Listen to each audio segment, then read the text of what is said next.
रेत के ऊंचे ऊंचे टीलों के बीच तपती धूप और सूखी हवाओं से घिरा हुआ एक काफिला रेगिस्तान पार कर रहा था। सबके चेहरे पर थकान थी और घड़े खाली होने की कगार पर थे।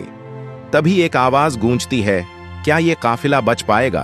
क्या उन्हें पानी मिलेगा या यह रेगिस्तान उनकी आखिरी मंजिल बन जाएगा? दूर एक हरे भरे पहाड़ों के बीच बसे छोटे से गांव में दो हुनरमंद शिल्पकार जेम्स और एलेक्स रहते थे। दोनों बचपन के दोस्त थे और मिट्टी की दुर्लभ कलाकृतियां बनाना उनकी खासियत थी।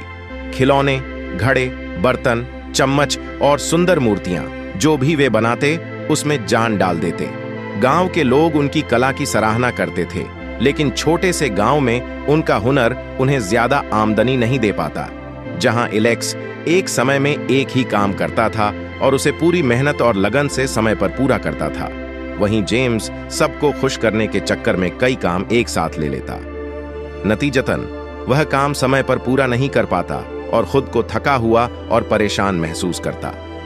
एक दिन एक पर्यटक गांव में घूमने आया। उसने बाजार में जेम्स और एलेक्स की कलाकृतियां देखी। उसकी नजर खास तौर पर एक मिट्टी के हाथी पर पड़ी। वह हाथी की बारीकी और सुंदरता देखकर हैरान रह गया। ओह, यह हाथी तो अद्भुत है। क्या मैं इसे खरीद सकता हूं? उसने जेम्स से पूछा। हाँ, जरूर। इसकी कीमत सिर्फ 2 चांदी के सिक्के हैं, जेम्स ने विनम्रता से कहा। पर्यटक ने आश्चर्य से पूछा, क्या इतना सुंदर काम सिर्फ 2 चांदी के सिक्के में? यह बहुत कम है। तुम्हें अपने हुनर की सही कीमत मिलनी चाहिए। जेम्स मुस्कुराया। हम यहाँ के गांव वालों से ज्यादा नहीं ले सकते। वे ज्यादा खर्च नहीं कर सकते और मैं उनसे अलग कीमत आपसे नहीं ले सकता। पर्यटक को जेम्स की ईमानदारी पसंद आई। उसने हाथी खरीदा और जाते जाते सुझाव दिया, रेगिस्तान के उस पार एक बड़ा शहर है।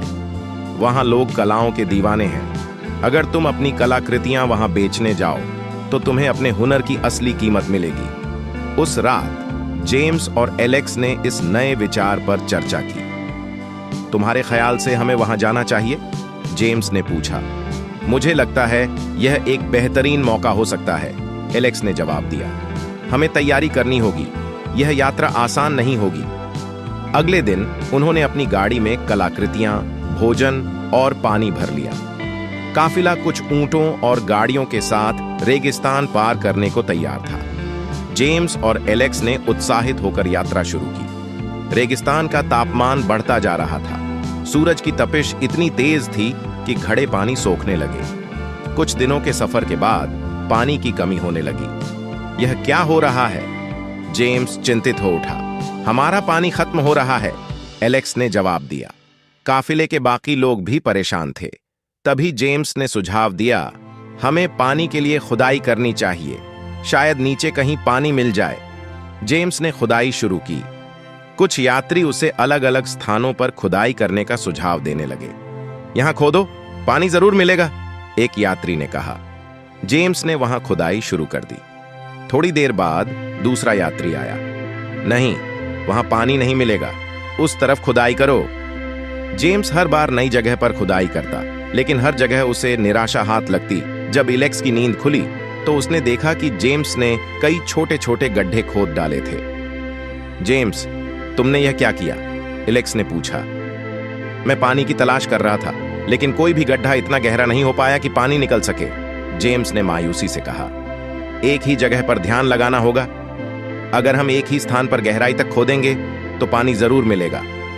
सभी ने एलेक्स की बात मानी। इस बार सबने मिलकर एक ही जगह पर खुदाई शुरू की। घंटों की मेहनत के बाद अंततः पानी मिल गया। सभी ने पानी पिया और अपने घड़े भर लिए। फिर काफिला 2 दिन में बड़े शहर पहुंचा। वहां जेम्स और एलेक्स की कलाकृतियों की बहुत प्रशंसा हुई। उनकी सभी कृतियां अच्छे दामों पर बिकीं।